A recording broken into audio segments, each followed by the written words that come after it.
I am Reed. I am 27, just an average dude. I've made tons of money mistakes in my 20s, and now I want to share everything I've learned to help you take control of your finances and your life. So, oh shit, something just broke in the bond market. And most people, honestly, they not even paying attention. Let me explain this. In a way that makes sense to us, regular people, the 30-year Treasury yield just shot past 5%. 5%, man, that's the first time it's done that since 2007. Right before the great financial crisis hit and everything went sideways. And I know a lot of you are probably thinking, what the hell is a Treasury and why should I care about some yield? Trust me, I get it. A few years ago, I was exactly there, clueless. But this stuff, what's happening right now, it has a direct impact on our economy, on the stock market, and yeah, even on your paycheck. Seriously, most people have no idea what a treasury is, let alone how it actually impacts the broader economy. And that's why, in this video, even if you don't know what a treasury is, I am going to break down what's going on, but more importantly, what might be coming. That way, not only can you protect your money, but you can also find the opportunity. Because this change, as scary as it sounds, can actually create opportunities for you to grow your wealth even faster. So, let me break it all down. Imagine for a second. Okay, just play along with me here that you've got a $500,000 mortgage. And let us say, just for kicks, you got an awesome 2% interest rate. So your monthly payments to your bank are, around $1,850 a month. That's pretty sweet, right? Well, one day your bank calls you up out of the blue and they say, hey, we need to readjust your mortgage. You're no longer going to be paying this 2%. Now we're going to charge you 5%. And just like that, overnight, your mortgage payments go from $1,850 a month all the way up to about $2,700 a month. Seriously, that seems a little crazy, right? Who does that? Well, this is exactly what's happening to the United States government right now in the Treasury market. It's pretty wild when you think about it. The way the United States government works is they go out and they collect tax dollars from people like you and me. That's how they get their money, right? And then the government will go out and spend this money in our economy. They spend this money on things like Social Security, Medicare, our military, and then, the infrastructure for the country, all that stuff. The problem is, and this isn't some new thing, this has been going on for decades, the government spends way more money than what they generate from taxes. It's like me back in my early 20s, always spending more than I made. Not a good look, trust me. So to make up for all of this additional spending, the government has to go out and borrow this money. They do it in the form of debt. Now, here's where things get interesting, especially when we look back at the 2020 pandemic. It's becoming pretty apparent that the government made a big mistake in the way that they were borrowing money. When the United States government borrows money, this is called a treasury, and you can actually lend money to the United States government yourself. And in exchange for lending money to the government, they're going to pay you back your money plus interest over a period of time. It's basically like a super safe loan you give the government. Now, sometimes these loans that the government will issue are short-term loans. Things like a few weeks long, 1 year long, 2 year long, 5 year long. Sometimes they longer. Term loans, like 10-year loans or 30-year loans, well, this is where the government made a very costly decision, a real head-scratcher looking back. But to really understand what they did, let us ignore the government for a second and go back to you buying a house. If you go out and get a mortgage for a house, generally you're going to get a much lower interest rate mortgage when you get a 15-year mortgage versus a 30-year mortgage. Why? Because with a 15-year mortgage, the bank gets their money back faster, so they charge you a lower rate of interest because it's less risk for them. Makes sense, right? Well, it works the same with treasuries. When the government borrows money for 1 year, they're going to pay a lower rate of interest than when they borrow that money for 30 years. It's just how it works. So let us go back in time, back to the year 2020 and 2021. Remember, that was when we had the lowest interest rates in the history of time. Seriously, it was insane how low they were. And now the United States government was deciding what type of loans they wanted to issue, short-term loans or long-term loans, and this is what their options were, by the way. I do want to mention that because of all these changes happening with the government and the changes in our economy and the changes with AI and technology, I am hosting a live free and virtual investor workshop on the 16th of June at 12 p.m. noon Eastern Time. This is going to be a free workshop where I go over not just how you can get started as an investor and find better investment opportunities, but also my firm's research as to where we're seeing some of the biggest opportunities right now, because money is moving fast, and the people that can get ahead of this will be able to grow their wealth even faster. So if you're an investor or want to be an investor and you want to see how you can capitalize on the changing economy, how you can capitalize on what's happening with the government, how you can capitalize on what's going on with changes with AI and technology, I invite you to join me on this live free and virtual investor workshop on the 16th of June. Again, at S Live, I am doing it at 12 p.m. Eastern Time. So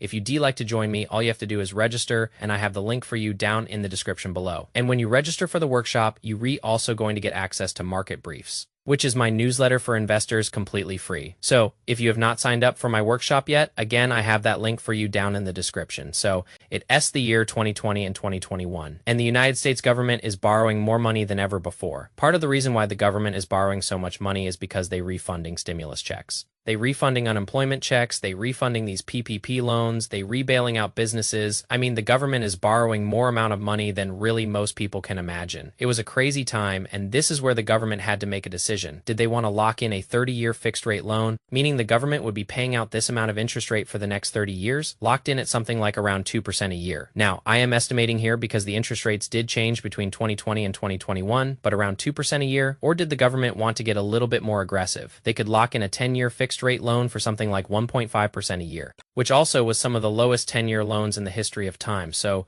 the government could save some money by getting a 10-year loan, but it's not going to be locked in for 30 years.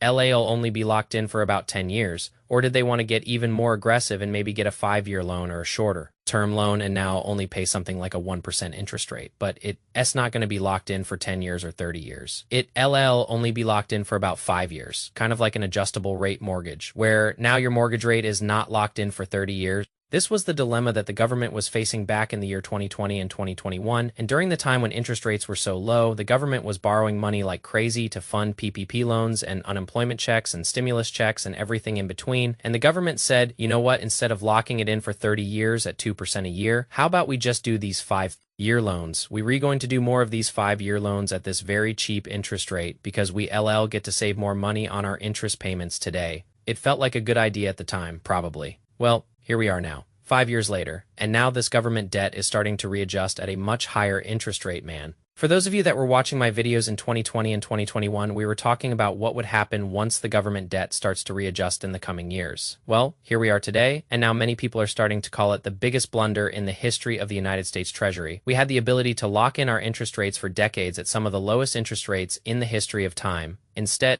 we decided to do these short-term loans to make the most money in the short term, having this really short-sighted mindset. And now, well, things are about to change in 2024. About $7 trillion of government debt readjusted at higher interest rates. Think about that, $7 trillion in 2025. It was about $9.2 trillion that readjusted from this era to the higher interest rates in 2025. And now in 2026, it's estimated that about $9.7 trillion is going to readjust at the higher interest rates today. That's a massive amount of money. Well, the real issue in 2026 that wasn't there in 2025 or 2024 is that the interest rates that the government has to pay today are even higher than where we were last year. It just keeps climbing. I know I keep going back to the housing market example, but it's a good one because it's something we can relate to. The people that were buying houses in the early and mid 2000s, they also didn't know what was going to happen to interest rates. So your mortgage banker said, hey, interest rates are probably going to come down, and when they come down, you can just refinance your mortgage at a lower rate and things will be fine, and you LL be able to save money on your mortgage. Well, that didn't happen, did it? Mortgage rates went up, not down, and that's what caused the housing market to collapse come 2008. Well, here we are today in 2026 and leading up to 2026. Everybody kept thinking that interest rates are going to fall, that the Federal Reserve Bank is going to cut interest rates aggressively.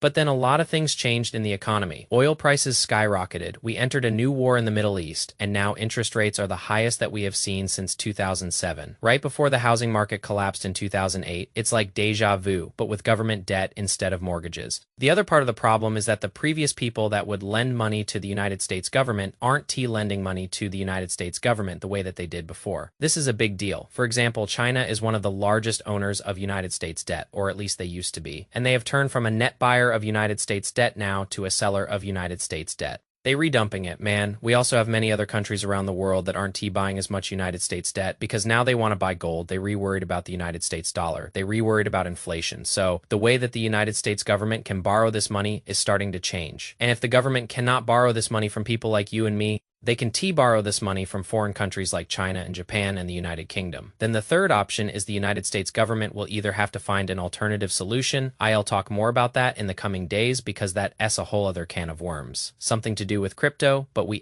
save that for later. Or the United States government is going to have to work to get that money printed through the Federal Reserve Bank. Remember, the Federal Reserve Bank is the central bank here in the United States, but they not a bank because you and I can go there to deposit money. They not a reserve because they not sitting on any cash reserves. And they not federal, it literally says so on their website, but they have the ability to print money and lend it to the United States government. So if the government keeps spending money that they don't have, which looks like it's going to continue happening, and they have to continue refinancing their debt. They going to continue needing more lenders. They going to continue needing more buyers of this debt. And if there's not the same demand as before, that's where the Federal Reserve Bank has to step up. They have to print the money and then lend it to the United States government. The problem with that money printing is, of course, money printing comes with more inflation, because you can print more wealth. You can print more dollars, though. And as you print more dollars, the value of each dollar starts to go down, causing the prices of things to go up. Think about it, your money just buys less. Now, couple that with the higher oil prices, couple that with already the high inflation that we're seeing today in 2026,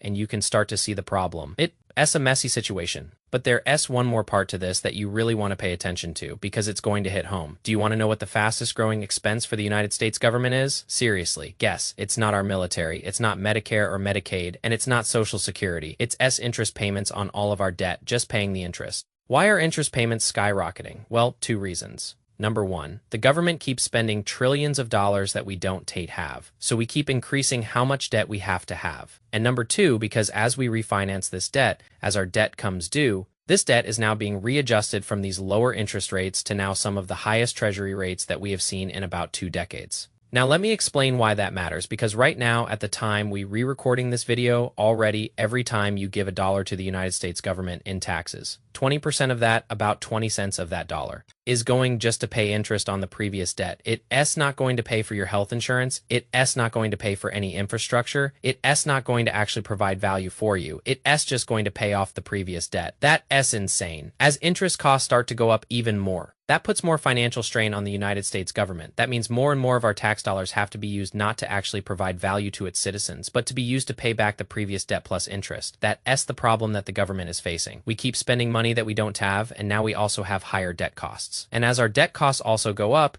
now the government gets into a tougher situation. Are we going to raise taxes? Which it doesn't look like we were going to do, because President Trump just signed the biggest tax cut bill that we've seen in the last 300 years. So taxes probably aren't going up. Are we going to cut spending? Well, people don't like the idea of cutting spending on Social Security, or cutting spending on Medicare, or cutting spending on our military. Nobody wants their benefits cut. So if we're not going to cut spending and we're not going to raise taxes, what is the alternative? Well, we can print that money. But now we have an inflation problem. And this is where a lot of people don't understand how this inflation works. But the inflation makes the average person poorer while the investor becomes richer. That's why you have to understand how this system works, because this is happening right now, and most people don't know the implications of these higher interest rates. But these higher interest rates have a direct impact on our economy. They have a direct impact on the stock market, but they also have a direct impact on your paycheck, because it changes the value of your paycheck. As inflation happens, your paycheck buys you less stuff. Your savings buy you less stuff. It's like watching your money shrink. And that's why it's so important for you to understand this. Because most people don't start paying attention until after the fact, after they start feeling the impacts of this on their wallet, after they start seeing the impact of this on the stock market, after they start seeing the impact in the job market and the economy. Well, this is where I want you to get a little bit more proactive and understand that, hey, there are changes happening. I'm not saying be worried about a recession or a market crash. Those things are always on the horizon. It doesn't matter when we're talking. They always on the horizon. I want you to understand that the way you become wealthy in this system is by becoming an investor. But it's just become exponentially more important. Now why? Because all of this is going to lead to more printing. More printing means more inflation. More inflation means investors become wealthier. The average person becomes poorer. It's a harsh truth, but it's the reality now. It does mean we're not going to see a market downturn. It does mean we're not going to see a market crash. Those things are very possible, but they create even better and bigger buying opportunities to invest your money. But you have to be in a position to invest your money. This is what you have to understand. We're going to see a bigger divide between the rich and the poor, because as you print more money, inflation means that the average person's paycheck now buys less stuff, and the prices of things go up now. You might say, well, desperate Dante people's paychecks go up with inflation. Yes, they do. But what we've seen, not just over the last 5 years, but over the last 50 years, is that paychecks haven't gone up fast enough to keep up with the prices of things. So if you want to win in this system, it has just become exponentially more important for you to become an investor. Why? Because the government debt is going to get even more expensive. And unless we see a drastic change in interest rates tomorrow, which sure is it possible, anything is possible. But based off of what we know today, at the time we re-recording this video, as this debt starts to mature and it readjusts, government expenses are going to go up. As government expenses go up, they're going to need more money to continue spending all of the things that they want to spend money on. And if they don't have the money to do that, that means more printing is going to happen. As more printing happens, that leads to more inflation in the economy. That's what you want to understand, because that inflation makes some people richer, but it makes everybody else poorer. Again, that's why I'm hosting my workshop on the 16th of June. It's live at noon. If you haven't registered, please do so. Because we have a limited number of people that can actually join me live, but I want to show you our research as to how you can actually capitalize on these changes that are happening. So what we talked about in this video is that we are seeing changes happen in the United States government in a way that we haven't seen in about 2 decades. What do I mean? Treasury yields have hit the highest levels that we have seen in about 2 decades.